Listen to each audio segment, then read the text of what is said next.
Hello, everyone. This is Christina Danforth with HR Jetpack, and it is an absolute pleasure to be here with you today for our SHRM Certification panel discussion. Now, it's been a couple of years since our last conversation, and so much has changed between the SHRM learning system itself and even the exam that we felt that it would be important for us to get back together again and have another conversation. Now, for those of you that are watching this discussion, you know that the SHRM certification has become a big deal in the HR profession. Not only does it show your focus and dedication to the HR profession, but also you may have the opportunity to earn more money. In fact, there was a recent stat that I saw that those who earn their SHRM certification reported earning salaries 14 to 15% greater than those who didn't have their SHRM certification. Now, today, we're going to focus on exam preparation. We're going to talk about tips and burnout and all of that. And we're also going to talk about the changes, the evolution that has taken place with the SHRM learning system. But before doing so, I want to take a moment to introduce to you our expert panelists who are joining us today. Each of them brings over 20 years of HR experience to our panel discussion. They, of course, are all instructors with HR Jetpack, but also local universities as well. They have their SHRM-SCPs and their master degrees, and you can learn more about each of them in the description for this particular video. Now, let's take a moment though. I want to welcome each of them and officially introduce them, and I will start with Cheryl Brown Merriweather joining us from the lovely, sunny, maybe today, not sure, state of Florida. Hey, Cheryl, how are you? Hello, Christina, and hello to everyone else. It is a pleasure to be here with you today. Thank you. Awesome. Welcome, Cheryl. Moving on to Mr. Mark Fogel, who is joining us a little further away from Florida, from the lovely area of Long Island, New York. Welcome, Mark. Hi, everybody. Cheryl, bring some of that warm weather north with you right now. I'd rather have you come down here. I'll take you up on that. Welcome, everybody. It's great to be back with the team. Great. Awesome. Welcome, Mark. And finally, welcome Kelly Kozik, also upwards in the northeastern area, joining us from the lovely state of Pennsylvania. Yes, it's rainy here, but all right, so as we get started here today, folks, I just want to remind everyone to subscribe to our YouTube channel. And of course, you can follow us on our other social media channels as well. So let's get started. Let's dig deeper into our conversation here today. Now, the HR profession has evolved a great deal over the last 30 to 40 years. And along with that evolution, the Society for Human Resources Management has helped to support and develop the HR profession. And this is certainly evident in the evolution of the behavioral competency model that has changed over time to show all of the knowledge, skills, and abilities that we need to be successful in the human resources field as HR business partners. So on that note, my first question goes over to Cheryl about these changes, about this evolution. What's new between going from the SHRM BOK to the SHRM BASC? What are your thoughts on these changes? Awesome. Well, thank you for that question. It is a great question. And to talk about the changes real quickly, I wanted to just start off by mentioning what the SHRM BOK was and what the new SHRM BASC is, Christina. So the BOK, as we know, is an acronym that stands for the Body of Competency and Knowledge. I think SHRM first introduced that back in about 2011. It was done in partnership between HR practitioners and research professionals, scholars at different universities. And the purpose of the BOC was to establish a foundation and provide us with a comprehensive roadmap that we as HR practitioners could use to develop our capabilities, and that would help us advance our careers and improve our effectiveness in the workplace. So that's where they started. They identified 8 behavioral competencies and I think 1 technical competency. And now here we are, gosh, 10, 11, almost 12 years later, they have a lot of data that they've gathered and analyzed and done, I think, 3 years of extensive research before they launched the BASC, which is that new acronym stands for the Body of Applied Skills and Knowledge. So you asked, Christina, what is the major difference between the BOC and the BASC? Well, let's see, the BASC first came into effect, I think, in May of last year. May of 2020, and applied to that first test window in May through June of last year. But the big change that I noticed with that is that it seems to reflect SHRM's expectations for the future of our profession. So it looks like the model looks very different from the original one, more hexagons, like honeycomb shape.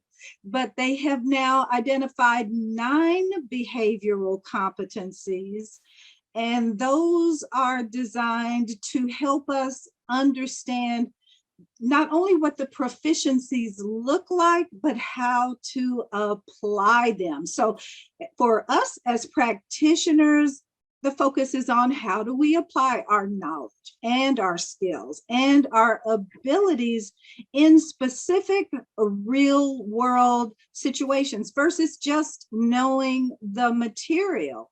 So folks should just think about it's like not only the how, but the what if this situation occurs.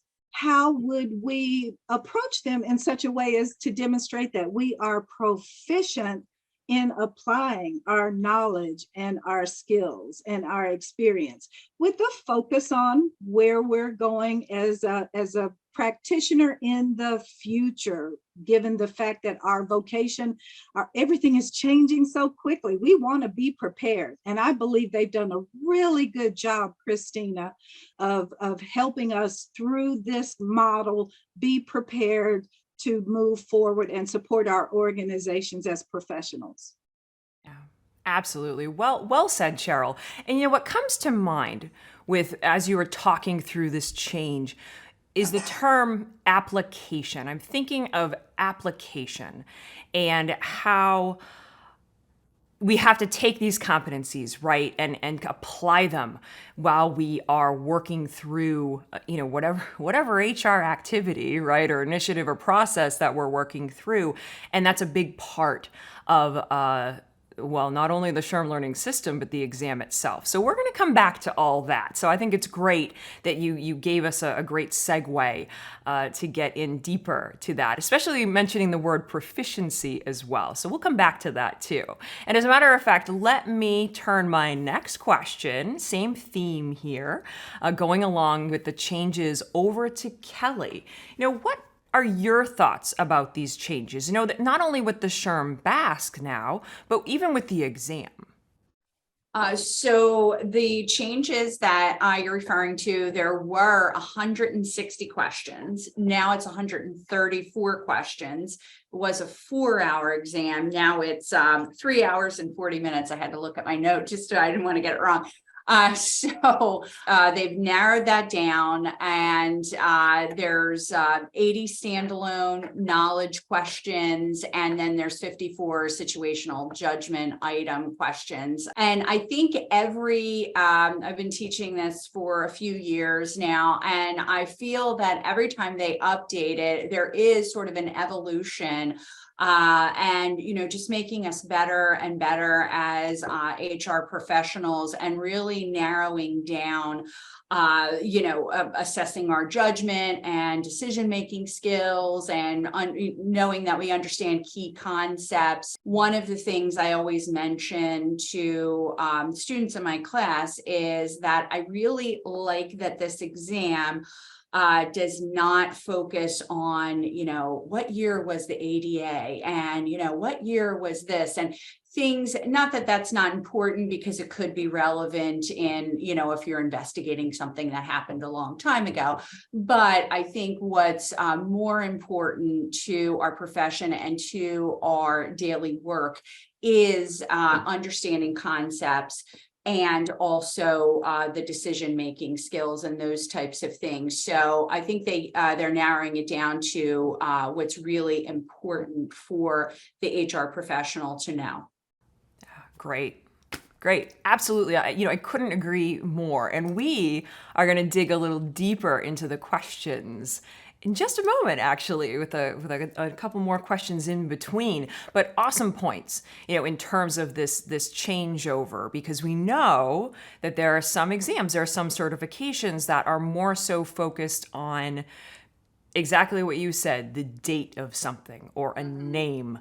And that is not the case with the SHRM certification. So we'll talk about that a little bit more. So great points, Kelly. All right, so Mark, speaking of changes, speaking of the exam, right? Let's talk a little bit more about the exam. I'm thinking at this time of year, we get all kinds of questions. Goes back to what Kelly was saying. Well, how long is it? How many questions is it? Where do I take it? And so for folks out there who are just starting their journey, SHRM partners with an organization called Prometric, and that is a testing facility. So you could take it in person, you can take it remotely through Prometric, which is a whole other conversation in terms of security and all of that. So Mark, my question for you is, what can a test taker expect? Like when it comes to taking this exam, what do you feel like is important to share with them in terms of the exam experience? Well, I like to use sports analogies when I discuss the exam, because if you think about participating in a sport, you have to prepare, you practice, and when you go out, you execute.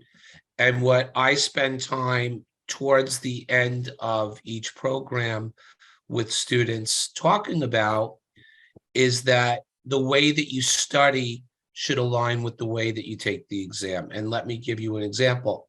3 hours and 40 minutes without your phone banging away, with texts and phone calls, without significant others, children, pets, friends, coworkers looking for your attention, is not something that we're used to doing anymore. We're used to constant sensory activity.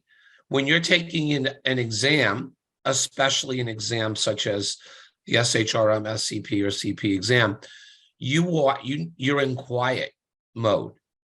And what I say to all of my students is practice for the exam the way that you're going to actually physically take the exam.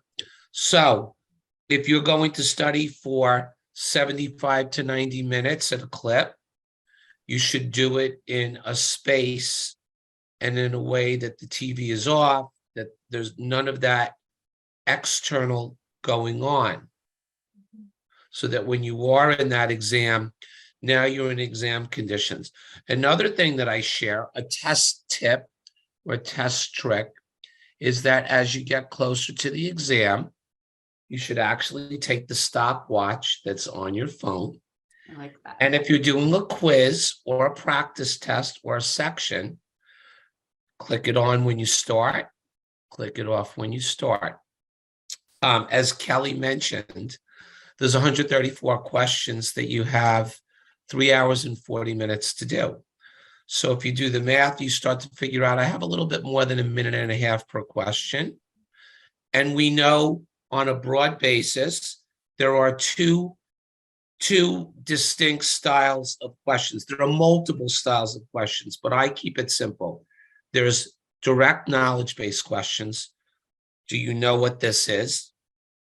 And there are situational questions where you have to read a narrative before you answer the question. So when you're preparing for the exam, you need to realize that situational questions need more time to answer. Yes. And I tell students sometimes when they're practicing, just do knowledge-based questions tonight, or just do situational questions tonight. See how long it takes you to take. And I like to think of debits and credits. I like to have all of my students have a few minutes left in the time bank at the end of the exam, because you are allowed in the exam to mark questions to go back to. And I tell all students, strike out answers that you believe are wrong. Take what you believe is the best answer initially. And if you're just not sure, mark it to go back to, but answer the question. And because you've managed your time in practice, most students will get to the end of the exam and they will comfortably have some time to spare. I have one other tip I'll talk about now, and we may bring it up later, which is that every student gets questions wrong. And you're going to see questions that maybe you didn't see in practice, or maybe for whatever the reason you're not clear about the question. And there are some there, they do feather in approximately, I believe Kelly could help me with this. I think it's 26 questions. Used to be 30 questions. 24 or 26. 24, 26 questions that are experimental questions, because they're working out to see if these questions are going to be in the test bank in future exams. They don't count towards your score. There is a chance that you're going to see a couple of questions and you're going to say, gee, the body of knowledge, the BASC, Cheryl, we didn't go over this in our test prep. Oh my God. And then the blood pressure goes up, the anxiety goes up. And what I say is, it's okay to get questions wrong. In fact, expect to get them wrong. You don't want to get a lot of questions wrong, but if you go through all the steps to mitigate getting them wrong, you move on and you don't allow that anxiety to take control of you while you're practicing. And the best time to get over this is while you're practicing. SHRM has a practice test to take. HR Jetpack has supplemental so that you can practice doing an exam before you're taking an exam.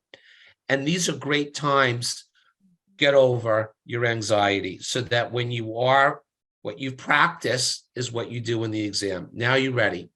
Absolutely. No, very well said. You've hit on so many great points, some of which I am going to come back to. I want to talk a little bit more about. I think that absolutely, I'm just taking some additional notes here as we've been talking. I love the idea and reminding students that it's okay to get questions wrong. And we're going to talk more throughout our conversation here around the targets. You know, I have to remind our students at HR Jetpack when they contact me, they email me and say, well, you know, I didn't get 100. I didn't get, and it's amazing, Mark, that you brought that up too, because it's like, well, I didn't get, a 99. It's like, well, you don't have to get a 99 or a 100. You don't have to be perfect. I'll say you need to be proficient. And we've been kind of touching a little bit upon that in the beginning of this conversation. Cheryl, mentioning the proficiencies, and, Kelly, we're going to dig into that too. So definitely there's opportunity there for us to remind folks, and for all of you that are watching this, that you don't have to be perfect. So we'll come back to that in just a little bit. I want to keep the conversation going here around the questions. I want to go back to you, Cheryl. And we talked about these changes, and you started touching upon this idea of application. When it comes to the questions on the exam, right? We know we've got these knowledge items. Okay, we've got these situational judgment items that Mark has mentioned as well. What are your thoughts on these questions and how they're presented to us? What does that look like? What does that feel like? Well, and thank you for the question. And Christina, thank you for getting us together. One of the things I'll just preface by saying, when I have the opportunity to spend time with you guys together, I realize how much we share in common with one another in the way that we present material and approach these things with our students. So students should feel very comfortable with the team that you've brought together, because we do share very similar views and understanding around this material and how we present it for the students. So with respect to that specific question though, I encourage my students to do a bit of both, but do so in a very strategic way. For example, just based on the material, looking at the books alone, there's more than 1,000 pages of content contained in those books that SHRM provides to us.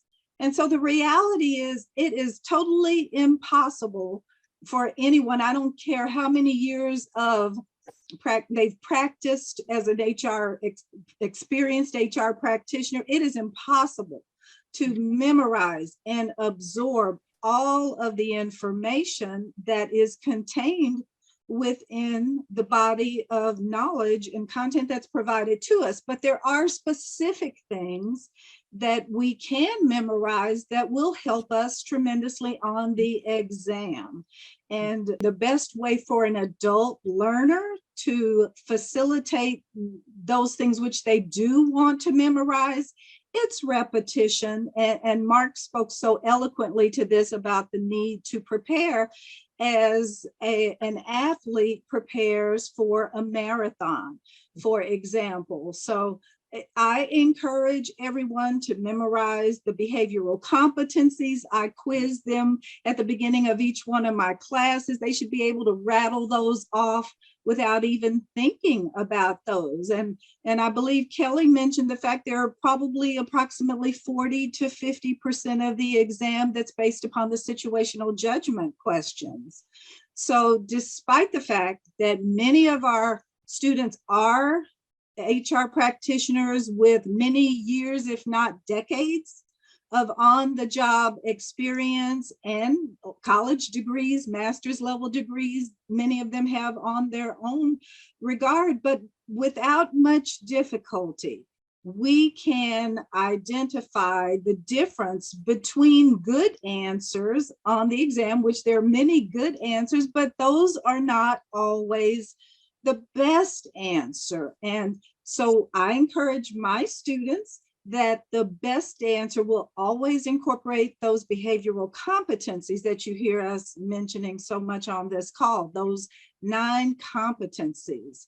So what should they memorize? They should memorize the competencies. They should be familiar with the proficiency indicators so that they have a picture in their mind of what a practitioner who is able to demonstrate proficiency in their role, what that would look like. We don't all actually do all of those things, but we should be familiar with and have an awareness of what a proficient HR practitioner would be able to do or expect that we would be able to do in our roles.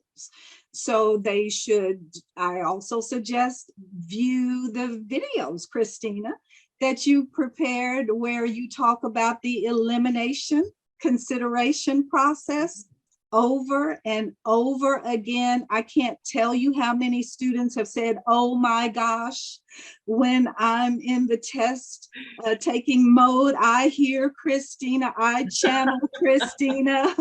But those videos and that process have been so valuable to people to help them distinguish between a good answer and the best answer on the exam. So with respect to, do I memorize or do I just be aware of the best practices or the principles? I believe that it is vitally important, as Mark said, that we train and reinforce how they can identify the difference between the best answer in comparison to many good answers, which we all know because we're doing this amazing work every day. But it's just those little things, and that would help a lot, I believe. Absolutely. Absolutely. So many great points, Cheryl. I think that, again, it's cool that you put it out there that this is a balance too, right? Because you do have to know certain terms. You do have to understand. And so there are a number of flashcards. I'm trying to think now what the actual number is. There are so many flashcards and 1,000+ pages of textbooks. I've got a few of the versions behind me here.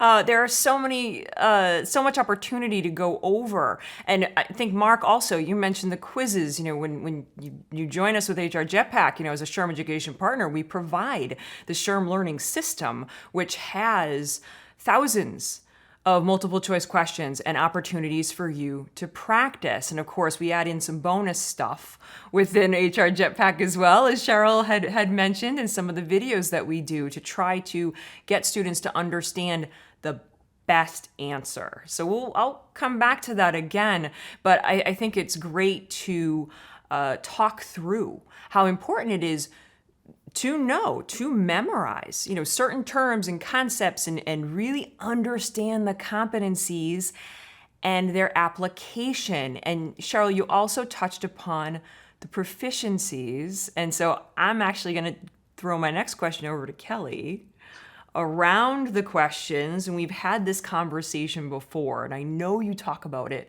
with your students as well. Tell me more about the proficiency indicators. Okay. First, I wanted to say thank you, Cheryl, for being so kind about us getting together. And I love when we get together because I steal your ideas and Mark's ideas because you often have really great ones. So I use them in my class. Thank you.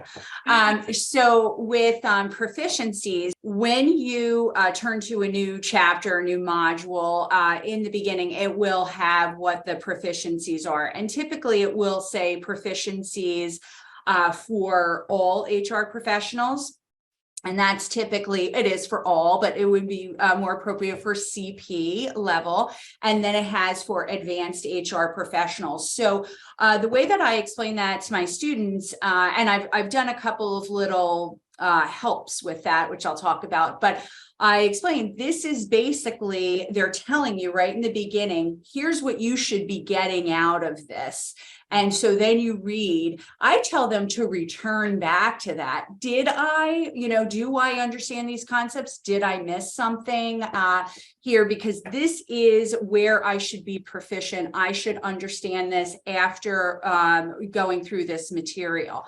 So one of the little helps that I've done is I'm actually looking at one right now on one of my PowerPoints for 2023. For leadership competencies, what I've done is I've broken those up and I have it at the beginning and I say, let's talk about some of the proficiencies. Here's what we're going to get out of the leadership competency. And then once we finish that, I say, here are some others that you should have gotten out of that. Let's revisit and let's make sure that we're getting that. So, for example, I also have, you were mentioning, Christine, that you have several versions. I have the 2019 I happen to have in my office here. So the proficiencies might have changed a bit here or increased with the evolution of the SHRM learning system. So I'm looking at one now and it's for ethical practice. So, for example, under the personal integrity, one of the examples for all HR professionals is shows consistency between espoused and enacted values. So that's for everyone. For an advanced HR professional, brings potential conflicts of interest or unethical behaviors to the attention of senior leaders and other executives. So you can see how the proficiency for someone who may be at the CP level, maybe they're not in an advanced role, it wouldn't be their job to take it to senior leaders in the organization. That might be more of an advanced professional. But these are things that you're going to learn. And I like that because the old adage, when you're communicating, it's, tell them what you're gonna tell them and then tell them and then tell them what you told them. So that's what and I may have gotten that a little bit wrong, but I think you get the point. We understand. We got it. We got it. So I think the proficiencies really do that. And I love how that, I love those. So I started incorporating them. I haven't done it with all of my slides, but I have started to do that within the HR competencies, just so people can start to get used to that. I did want to mention one other thing. So you had mentioned, Cheryl, you talked a lot about that people should go back to what is the BASC, and how do you figure out what the best answer is? And that's really, I think that's an excellent answer, that you should rely on, like, what am I being asked here? One of the things that I started to do with my classes is I will do sort of a little aside and say, okay, let's go through some situational judgment questions here. And what do you think that the item writer is pointing you to? Which competency are they pointing you to? And so I tell them, we're not going to do this every single class, because we certainly don't have the time to do that. There's a lot of material, but get used to, when you're doing that, get that mindset. Where am I being pointed to? What competency am I being asked to use here? And there will be clues there if you're familiar with it. So. Mm-hmm. Absolutely. Love it. Love the added point there. It's so true. And I will touch again upon competencies and really how important they are. But also, talking through the proficiency indicators. Thank you, Kelly, for walking through an example there, because I think it really helps to highlight some of the differences. And actually, it tees up my next question for Mark. So it's perfect. Perfect. So Mark, we've been talking about the questions, we've been talking about the exam. Even Kelly, you touched upon how many people help develop HR peers, HR people who help develop these questions. I mean, there's a rigorous review process here. And of course, there's a difference between the CP and the SCP. So Mark, what are your thoughts? Can you help us better understand, help those folks out there who are starting their journey towards their SHRM certification to better understand the difference between the CP and the SCP? Okay, so before we talk about the difference, let's just set a foundation that regardless of whether you are studying for the certified professional or the senior certified professional, the SCP, we are using the same body of knowledge. We are using the same foundation for both programs. That does not change. Okay, defined benefit program, a comp ratio, the FLSA, understanding motivation and behaviors of leaders, the importance of communication and application and applied in the BASC. These are all the same. However, the first challenge, and we see this a lot with students, their first 2 weeks taking the program, is I'm not really sure which exam I should be taking. Let's start there, and then let's talk about what it means in terms of the application, things covered in those exams, what's the difference. So let's start with the CP. The CP is the foundation. Typically, individuals that are studying for this exam, and SHRM puts out a chart, a complete chart with all the different factors. Individuals who may have 3 to 5 years of HR experience, for example, they may be in operation or tactical roles.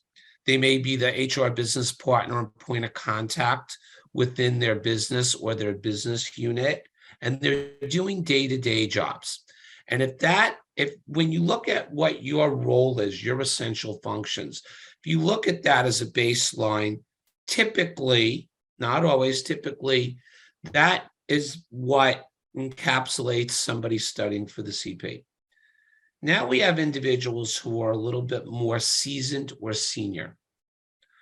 They may have 6, 7, 8 years of experience. They may have a master's degree. They may be a director or VP. And of course, titles do not always correlate to responsibilities. So we need to think not so much in terms of what your title is, but what is your role and your duties? Or do you perform strategic functions in your organization? Okay. Do you plan programs? Do you plan policies and procedure? Do you analyze data and work with your senior management team? This is typically the camp that falls into the SCP. And of course, there's always what I call the tweeners. Those are the people who are a little bit further along, or they could fall into the SCP camp in their background, but they're really just not ready to take a more rigorous exam. Now, the actual exam, what Kelly had laid out before, identical amount of questions, the breakdown of the questions are similar. However, and specific to what Cheryl talked about in her discussion, when we look at competencies, because remember what I said, the functional areas, that's a lot of knowledge base, right? But how you apply them strategically, that is where the difference between the two exams come in, because we see situational questions that go a little bit further, involving critical thinking, critical actions. And what I like to leave everyone with when we talk about situational questions and competencies, especially for students taking the SCP, the trap is that they apply in their head, they're thinking, this is what my learned skill, because my leaders have taught me to react to a situation in a certain way. And we don't want you to do that. We want you to do things the right way. You may not be doing it the right way. You may be doing it the way that you have to do it in your organization. But when Kelly talks about optimal, what there are good answers, and then Christina, you talk constantly about, but what is the best answer? And by the way, I hear folks sometimes who are not as knowledgeable or involved in the exam talk about, well, it's the SHRM way of doing things. No, strike that. It's the right way. It has nothing to do with SHRM. SHRM is just in the background providing this great body of knowledge and materials for us to learn. And for the SCP, one of the biggest challenges for students is, I don't call it unlearning. I call it understanding how you may have done things in the past may not be how you should be doing it. And that's a challenge for those students. Sometimes it's my most experienced students that have the most challenge with that, because we have to break it down. So everyone can take the CP. You need to have additional responsibilities, years of service, education as a baseline to take the SCP. And the SCP is showing that you have a higher level of strategic approach to your work. And trying to understand the difference, though, it is, you hit so many great points around the experience piece, right? And I've had HR professionals approach me and say, again, all of you, I know you have our students saying, I'm really not sure what to do. And I've even said, go into the online learning center and check out some questions within each level of the system. Get a feel for that level of difficulty between the CP versus the SCP. And again, going back to your points, Mark, take a look at your experience, real work that you've done and the exposure that you've gotten. Now, it's not always going to be perfect. Like, I like the term you had there, tweener. It's so true. We know, we've had those folks who have said, I'm not really sure. And then we've had some folks, we've got a couple students right now, they just passed their CP. They still have access to everything, their HR Jetpack courses for a full year, the class recordings, everything, our schedule, and the online learning system. So they can take the SCP in the next window that's coming up.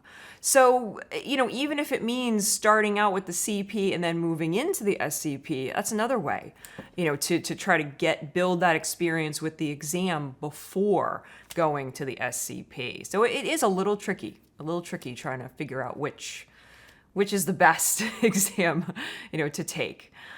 So great, awesome. Let us move on here. Let's take a look at some of the additional questions, especially the questions that we get around this time of year. And we've been touching upon preparation. And you all have already been giving some great tips, things that we can even tell our students within our own classes after our session here together. So Cheryl, I'm going to go back to you. And I'm going to ask you if you have one or two pieces of advice to offer students in terms of the best way to prepare for the exam. Anything in particular that comes to mind that you share with your students? Okay, one or two. Well, yeah. I'm sure you could give 3, 4, 5, or 6, or 10. I know it. I know all of you can. Christina, just consider that they're making an investment by going through this process here with us at HR Jetpack. They are making a tremendous sacrifice and investment of both their time and their treasure. And in doing that, wow, gosh, they're expecting that the return will be better in their future, both professionally and personally. And so advice, let's see. Well, Mark talked about a sports analogy. Let me briefly just talk about a gardening analogy. When we sow seeds, right? We put seeds in the ground or seedlings. And what do we do with those? We intend that one day we're going to reap a harvest. We're going to see them grow and return good things to us, but it doesn't happen, as we've talked about here already, unless we do some other things like making sure they have the right sunlight and water and nutrients and pull the weeds and all that good stuff. So I break down my advice into two categories. And again, some of that's been mentioned previously by my peers here. It's an attitude. That's the first thing that comes to my mind, is having a positive can-do attitude, have a made-up mind. I'm committed to do this. I believe in myself. Saying that even out loud to ourselves to build our confidence, and to others to say, I'm doing this, I've made a decision, I've made a choice, I'm investing in myself, and good things are going to come because I've done this. So the positive attitude always comes first with me. But then, and I think Mark mentioned this, it's the preparation. We cannot say that too many times. Each one of us has different learning styles. The SHRM has done such a wonderful job, as well as HR Jetpack, in providing resources. We have the learning management system, we have the books. We just need a plan. We need a plan and a schedule and a commitment, and then sticking to whatever we decide works best for each one of us, because each one of us may have a different preference in terms of our style. But so organization is going to be key, and then taking advantage of the resources that we have available through the HR Jetpack Facebook group, for example, through our fellow classmates as we go through the class together. The instructors we always make ourselves available to our students, and the students make themselves available to one another also. So finding those allies, perhaps they're in the workplace with us, or in our local SHRM chapter even, or the boss, they become an ally and a supporter. So let your friends, family, loved ones, professional associates know what you're doing, committed to, and with a positive attitude and a little preparation, all of that will result in a very healthy harvest for the investment that they've made and the sacrifices, because truly there are a lot of sacrifices that people make on this journey, but it is, oh my goodness, so worth the reward when they see that you passed come along at the end of it all. Yes, yes. I love the gardening. That's great. I did too. So Yes. positive. I love it. Gotta pull those weeds. Yes, yes, pull the weeds. There's so many images now. I mean, you could use with this. This is so cool. I love it, Cheryl. That's great. And so many good points. Approaching this with an attitude and having a team. I've heard you say that before to your students at HR Jetpack. You've got to build your team.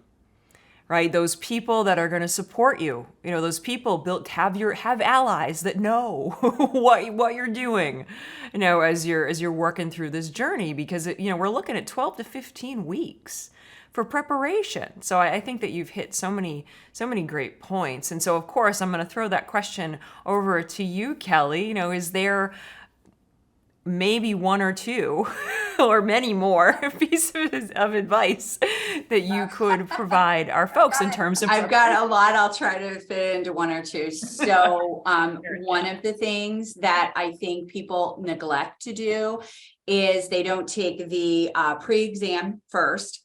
That's offered on the SHRM portal. It sets you up in the exact test and gives you that amount of time. And so you do that, and then it sets your a pathway or a roadmap for you, because it says, here's where you are a rock star and here's where you need to develop. So if you're looking to where do I spend most of my time? And students ask me that all the time, where should I spend most of my time?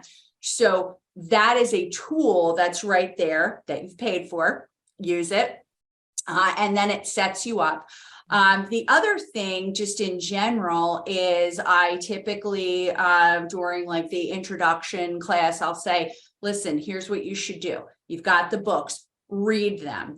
I know you're busy and you've got a job, you may have kids, you might be taking care of your parents, whatever these things are. And while you're reading, you are going to be thinking about, oh, I forgot to pick up milk, and all these other things. You may not be paying 100% attention because you have a whole other life beyond this. But what's going to happen is that's not wasted time. Your brain's taking it in. Then you come to class, whether you come to class synchronously or asynchronously through the recordings, and then you're picking up. Your brain's like, oh, I remember I read that. And so then you're making connections there. Maybe you're asking a question because there was something you didn't understand. Maybe another student's asking a question and you're like, I had that same question. And then that's coming together. At the end, sometime in our classes, if we have a little time afterwards, well, we always ask at the end of the slide some questions, but we may take you out to the SHRM portal and the learning system and do some CP questions and SC questions within that module. But even if we don't have time, you should then be going on after that and testing yourself, right? So now you've read it. You've talked about it. You've seen me or Cheryl or Mark talk about it.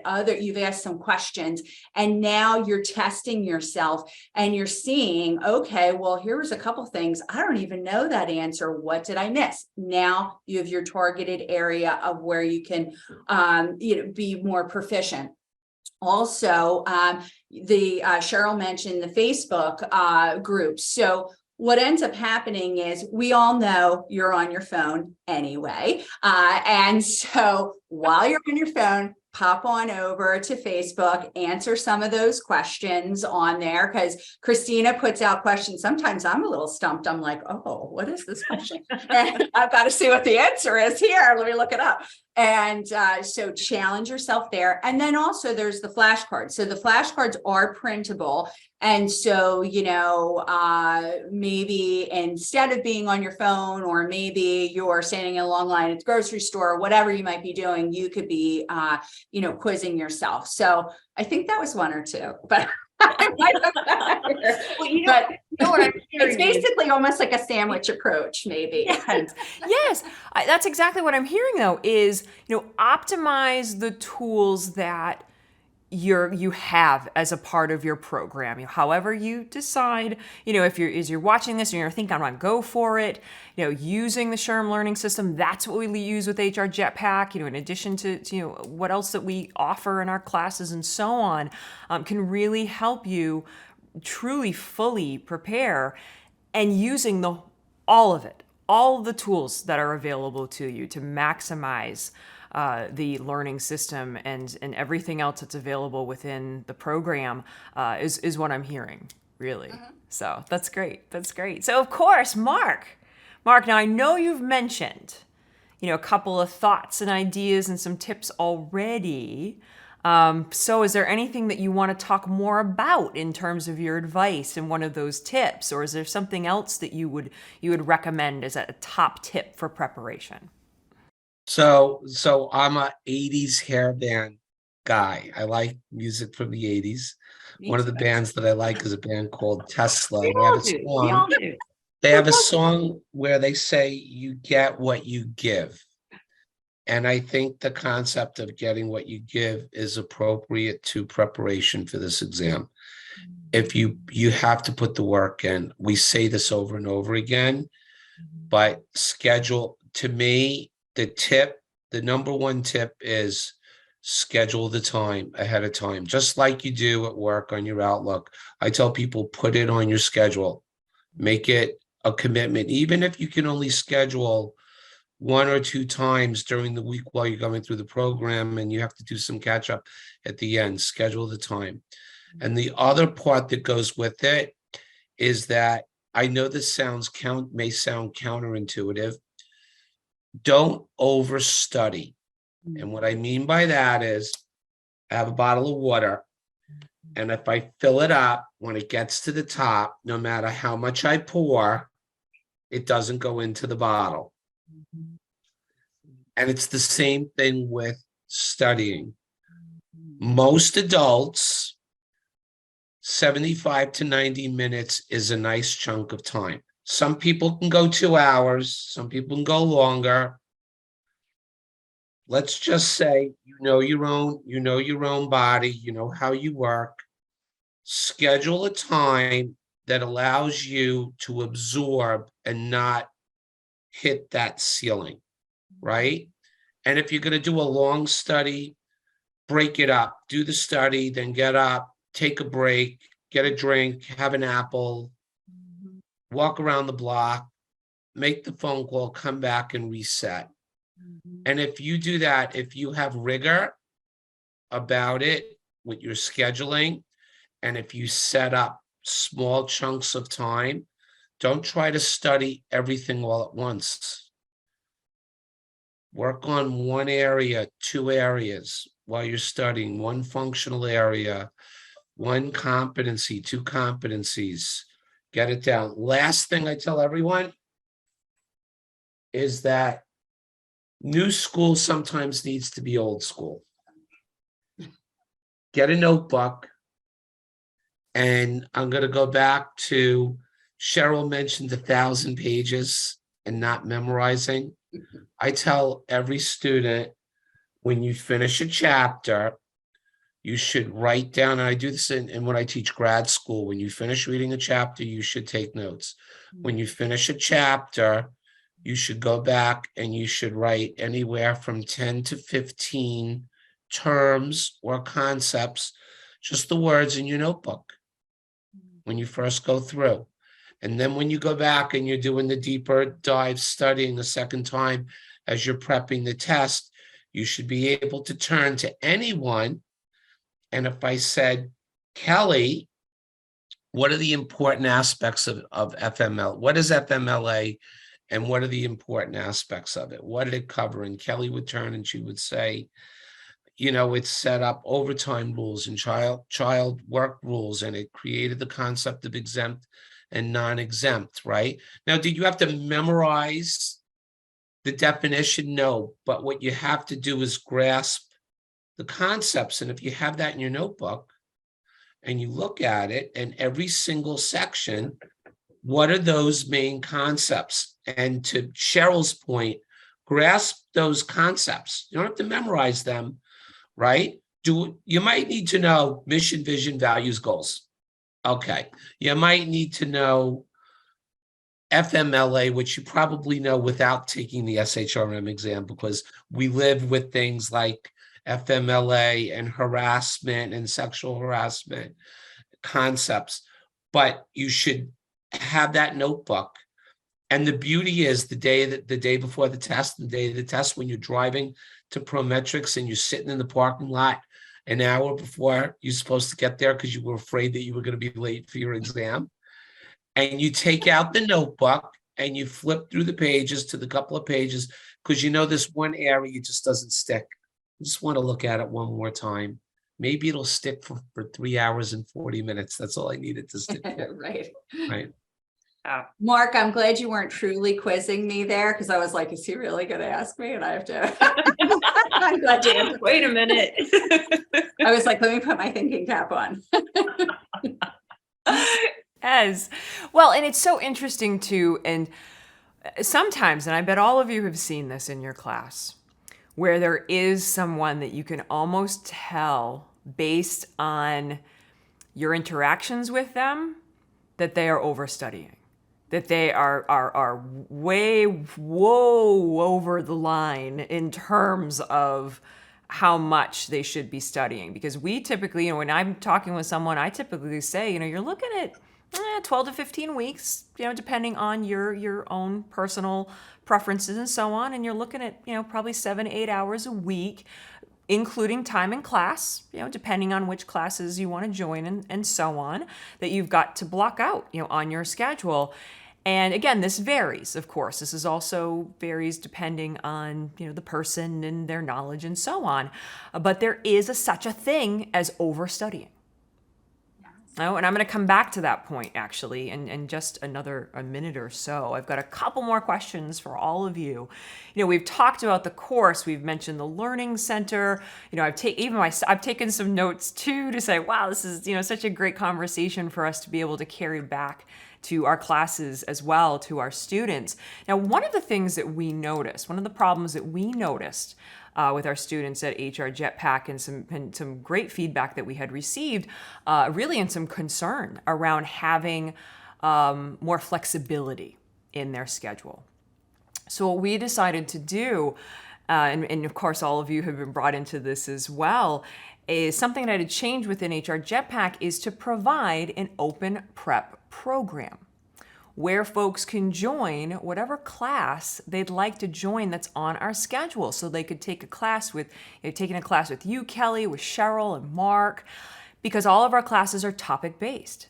So once you take that pre-test and you know where those areas of development, you can spend even more time either going to class or watching class recording on that particular topic where you need more development. And we got some awesome feedback from students who had passed their exam who were so happy to have that access for up to a year and have that level of flexibility with their schedule to be able to concentrate in those certain areas and have pretty much as much exposure to the material as they want leading up to the day of their exam. And they still have structure. They still have access to everything else that they need to prepare along with that level of flexibility. So I think that's a really cool change that we've had in place. And, I know, folks have enjoyed being able to go, to your classes and absorb all of that material. So that's where I'm going to turn our conversation to in terms of all of that material. And you all have touched upon it. I think, Cheryl, you're the first one who brought up the 1,000 pages in the textbooks and all of that reading that needs to be done. So we're talking about a 3-hour exam, 40 minutes, 3 hours and 40 minutes. That someone will need to sit, going back to some of Mark's points around, being able to sit for an exam in quiet, in solitude for that length of time. But a lot of folks around this period of time talk to us about burnout. So thinking about overstudying. So Cheryl, what are your thoughts around what we can do, what students can do to prevent burnout either during the process of preparation and or during the exam itself? Awesome question. Christina, I got so excited when I knew that we would have a chance to talk about that because, I work in behavioral health, and that is such a big part of the world in which we live in now. Burnout is not a new thing, but people are talking about it a lot more now, and that is a good thing. Absolutely. Again, and Mark, did you get my question in advance and answer it? Because some of the things that I was going to suggest, they're good things that you mentioned. And so it just bears repeating to say, first of all, people just need to know that this is a part of a normal experience. And I think, Kelly, you mentioned it, or Christina, but we're working adults. We have other obligations and other responsibilities, either through our employer or our families, but there's so much going on just as a normal course of life these days, not to mention the stresses and distress that's all around us environmentally. So recognizing that it is a normal thing for us to experience burnout is the first step toward having a plan and preparing to embark upon this journey. It is an especially intense study period. I think you mentioned the number of hours a week. I remind people that you can probably expect to go through these materials, this 1,000-page material, on some level 2 or 3 times during the course of the journey. So things like routine and planning do matter, do count, and are essential elements of success as they're on this program. So the study space, the minimization of distractions, the limitation on the hours that you study without a break. Mark, you mentioned it so well. I'm going to use that analogy of the bottle that you can only put so much in and then there's no more room for that. That's priceless. I'm a visual learner and I can work with that when I can see it. But standing and stretching and moving your body, and I work with health coaches. They say, get up, go outside, get some fresh air, look at the butterflies and look at the flowers and get some fresh air, get that body moving.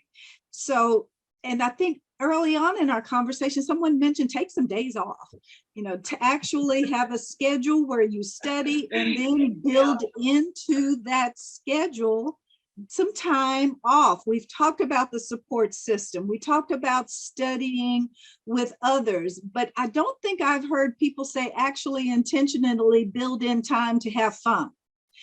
But we also want to make time to balance out the rigor, I did hear that word, of the study experience with those breaks where we focus on other things, other elements of our well-being, including fun, laughter, eating well, sleeping well. Good health extends beyond just the body. It requires us being mindful and attentive to other parts of our being, which are our spirit as well as the physical body. So again, every one of us kind of touches on those things, and I'm sure we remind our students as they go through the class that these are things that we also care about for the benefit of their well-being. So thank you for giving us a chance to talk about that, Christina. So important. Absolutely. I couldn't agree more. 100%. And it needs to be talked about because so many people are dealing with it. I mean, speaking of the overstudying, right, are dealing with these levels of burnout with what we do, especially when preparing for the exam. And then, of course, actually taking the exam, too, and having to go through that process. That's why we need to be gardening, Cheryl. doing that, taking breaks and appreciating, what we have around us and getting outside. I think that makes a big difference. Absolutely. And when it comes to taking the exam, I'm also reminded of something that you touched upon a little while ago in the beginning of our conversation in terms of a marathon. We have to build stamina to do this. We have to build stamina to sit for a 3-hour, 40-minute exam. And if you're training for a marathon, most of us, I don't know if any of all of you could walk outside. I know I couldn't walk outside and just go run a marathon. That would not happen. So, therefore, we need to do some training. And it's important to get that plan in place. We've hit upon that here in terms of being able to practice for those long runs. I think Mark was mentioning the practice exams that are in the learning system and the bonus exam that we have with HR Jetpack, and practicing, right? And you touched upon that too, Cheryl, in terms of putting that plan together, practicing, building that stamina, and having to be able to train fully for sitting for an exam, and how the preparation is just a part of that. It's a part of that training. So on that note, we'll stick with that question for a little bit more here, because I'm interested, Kelly, in your thoughts on burnout as well. Anything that stands out in terms of advice? Yes. So I have often gotten at least one student. So at the end of the class, when I stop the recording, I say, does anybody have any questions? Because sometimes people have questions that they don't want to ask in class or concerns. And so that's usually when it comes out, and someone may occasionally be almost to tears, and they're like, I just don't even know what to do. I'm taking so many notes and I'm doing all of this and I'm spending all of my time doing this. And I just don't know what I should do. And so, I go back to the one or two things I said earlier about the reading and those kinds of things. But I asked them, did you take the pre-exam? You can take it at any time. And so you could do that. But some practical tips are, and I thought about this when I used to want to get my kids to clean the house. I would set an alarm for an hour, and I'd be like, let's just clean till this alarm goes off. Let's see how much we can get done. And then we're done. If the house is filthy after that, it is what it is. And so set an alarm. So if you're planning on studying and, and you've been studying and then you realize, oh my God, I've been here all day and I haven't even gone to the bathroom. This might be a chance for you to make it more meaningful. So you're going to give yourself that hour. You set that alarm. Made me think of it because Mark was saying about for the quiz questions, and we do that at the end of the class. I don't give people a full minute. I'm like, all right, this one's 30 seconds. And then I give people 40 seconds. So I challenge them a little bit more. And then we see, sometimes depending on what the question is, I'll give them a little bit longer, but make it fun for yourself. Also, I was trying, when Cheryl was talking about the mental health aspects of it and about having, breaks and things like that, I was trying to quickly look on my phone because there is a term and I could not find it when I was sneaking a look at my phone here. But I had read something about that, when you learn something, because sometimes, and you may identify with this, sometimes if you've read something or you learn something, you might get really sleepy and then you take a little nap.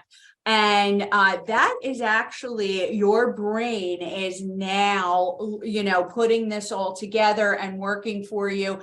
And sometimes I'd heard about this in a different context, like people who come up with inventions or geniuses who come up with a solution to something. Don't do so when they're studying or in the research lab. They do it when they're on the treadmill or they're taking a walk and they're like, oh my gosh, I have to write this down someplace. Even famous comedians, before we used to have phones, I heard about Jerry Seinfeld and I think Chris Rock used to call their selves from a payphone because they would be out someplace. they weren't actively writing or studying, like, how can I be funny and that kind of thing. They were just living their life and having fun, as Cheryl mentioned. And then they would call themselves at home from a payphone and leave a joke on there that they would remember later. So I think when we're resting, just the same, and you'd mentioned a marathon. I could never run a marathon, but you know, when you're lifting weights or things like that, which I have done, they say that the breaks are more important. And not that, you know, you just take all the breaks and then you're muscular, but if you're lifting, your muscles need time. That's when they actually grow and they get bigger because they mend and those types of things. So you need to do that for your mental health, for your brain. So, but while we were talking, and as soon as Mark mentioned setting the timer for the quiz questions, I thought, why don't we just do the kid cleanup trick where we set an alarm for an hour, and then when that alarm goes out, you're done studying for that time. And so I'm going to use that the next time someone's upset in my class. Yes. Yes, that's great. Yeah, that's I think that's a really great thought, right? Because it puts it in a block of time for someone to focus, and then they will work through it, and then you take a break.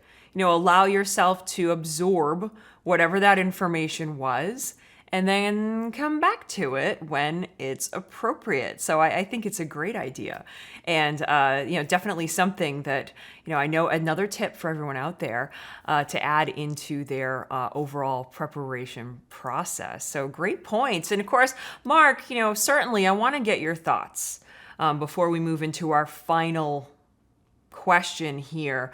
On burnout, if there's anything there that you would like to add, based on what we've talked about, or anything additional. Well, we've heard some great dialogue on burnout. What the one thing that I would add is that we all have times of the day that we're more effective at doing work or learning. And for some of us, that might not be at 8 o'clock at night. Could be other times of the day. It could be on the weekends. I have friends who are night birds. I have friends who get up at 5 a.m. and start their day. You need to find what is optimal for you, because if you don't want to burn out, then you need to do things in a way that aren't going to create additional stress, right? Back to what Kelly said, back to what Cheryl said.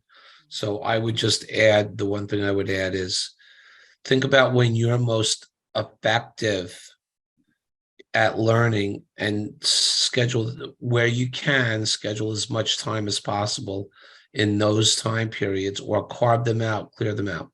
Yeah, burnout happens, right? And this is something that we need to acknowledge, and we can take that energy, or maybe even that lack of energy, to try to revitalize it by following exactly the advice that all of you have shared. So let's move into our final segment here, our final round of thoughts. Cheryl, I'll go back to you. And I know you've been asked this question before.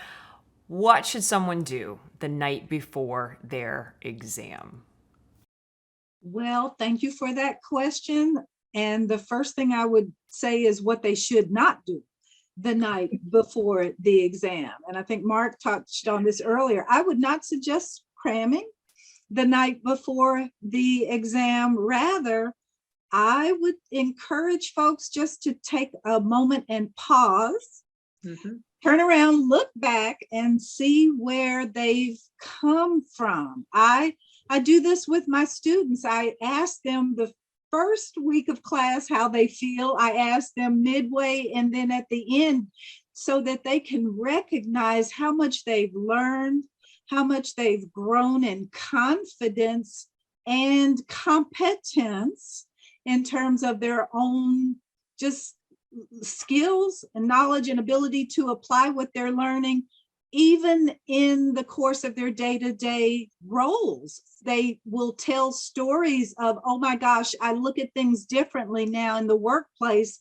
because of what I've learned and been introduced to while going on this journey. So to me, that is worthy of celebrating, looking back and seeing where they've come from, acknowledging and congratulating themselves that they've made it to the finish line. Early on, sometimes they feel overwhelmed and they're, oh my gosh, I'm going to quit and give up. And say, no, don't give up, hang in there. So when they've made it through the marathon to the finish line, before they step over and take that exam, I say, look back and just look how far you've come. It's been a long process. It's been hard, but take a breath and congratulate, pat yourself on the back, and then let's turn around, look forward, and what do you need to do to seal the deal? And that involves some very practical things, like we've said it before, preparation. What do we do the night before to prepare for the big day tomorrow? Well, first of all, relax and visualize the positive outcome. I can see myself getting that message on the screen that says, congratulations, you've passed. And we see the students post those in the Facebook group and send us emails. And so I want them to visualize themselves in that place where they get that message and how awesome they're going to feel. And then get organized. Look at the weather, check the weather on the phone, on TV, make sure their clothes that they've laid out will be appropriate for whatever the weather is bringing the next day. What is their plan for breakfast? Do they have gas in the car? If they're taking the test at a test center, and I think someone mentioned this earlier, do they know where it is? Have they gone there before? Yep. Do they know how to get there? Maybe there's a train here in Orlando. There are some major thoroughfares that have a train, a morning commuting train that goes through at certain times of the day. If you don't normally travel that route, you may not realize that you may get stuck by a train. So there could be unexpected barriers also from road construction and things like that. So we want them to have an idea, if possible, if they're going to a Prometric test center, that they know how long it will take them to get there and anticipate any barriers that might get in the way. I think Mark talked a little bit about the last minute review that they may have on a flashcard or note in the parking lot if they have time in advance to review those things. But if they haven't learned the majority of it and have not planned and anticipated and practiced, with 1,000 pages of material and 12 to 15 weeks or more of study, they should not be in that place with that need at that time. This is the time to have had a good night's sleep, to have had a good meal, no caffeine. I would suggest against that herbal tea, maybe some meditation, put a Calm app on, and just make sure if you're at home, there are no distractions. Make sure you've read and prepared if you're testing at home, what's involved with that. And SHRM has provided many materials, question and answer, to help them anticipate what that experience would be about, and ask others what their experience has been about as well. And Christina, the HR Jetpack Facebook group is just full of so many places where people have said, I passed, and others say, what did you experience? What was that like? What tips do you have? And so in addition to these that we provide, there are so many that others who've gone before them in this journey can also provide, provide both comfort and help ensure that confidence that they need to take that last step and go over that finish line, to use Mark's sporting analogy. They've run the race, they've made it to the end, visualize themselves doing it, and then take that step, and they will be so glad that they did. Yes. And I love the term journey that you've used, Cheryl. Love that term because it is so fitting for what happens during this whole process leading up to the night before and what that's like. And the word preparation, right? We need to be continue with that preparation, but we might just change what exactly we're preparing, right, the night before. Don't forget to set the alarm. Yeah, yes, that two is, of them. yes, that's the number one point. Set your alarm the night before. Yes. And so, of course, I'll throw over some final thoughts over to you, Kelly, and ask you, any final thoughts, anything about the night before or about preparation that you'd like folks to walk away with? Well, I thought Cheryl stole all of my ideas. No, no, she gave it was so comprehensive. I was like, you should write a motivational book because I love that having the positive attitude. I think that is crucial in any aspect of your life. Having that, telling yourself and visualizing, I am going to pass this. I can see it. I can see that you passed, and maybe preparing what you're going to put on your LinkedIn, telling everybody how you passed. Getting the good night's sleep. And always, I think the lie that we always tell ourselves is, I'll get gas in the morning. Don't do it. It's a lie. Get the gas tonight. And then I love how you said, do you know where the pro metric is? Take a test run there, not at 9 o'clock at night, but sometime that day, maybe a couple days before, know how to get there. And interestingly, you had mentioned the train. We have people like I work for a school district. We have students who are late for school on a regular basis because we have a train and we can't get the township it interferes with our school day. So people are late all the time from this train. And they haven't changed the route. So maybe it's our fault, but yeah, is there a train? Is it going to be rainy? The clothes, get them ready. Are they comfortable clothes? You don't need to be in a suit that day or a skirt or anything else. Wear your sweats, wear something that makes you feel good about yourself. And and I agree with you about, how you certainly don't want to go out drinking the night before, and you want to have something good to eat and get to bed early, set 2 alarms. That's what I would do. Two, I like that. 2. Yeah. I can't really think of anything else. I think Cheryl was super comprehensive in her evaluation of how you should prepare. Yeah, great. Well, it's great to hear the reiteration too, for folks to really, really be thinking about all those little things like getting the gas. I mean, what a great point, Cheryl, that you brought up, and then Kelly, the addition there with, I'll do it in the morning. So great points.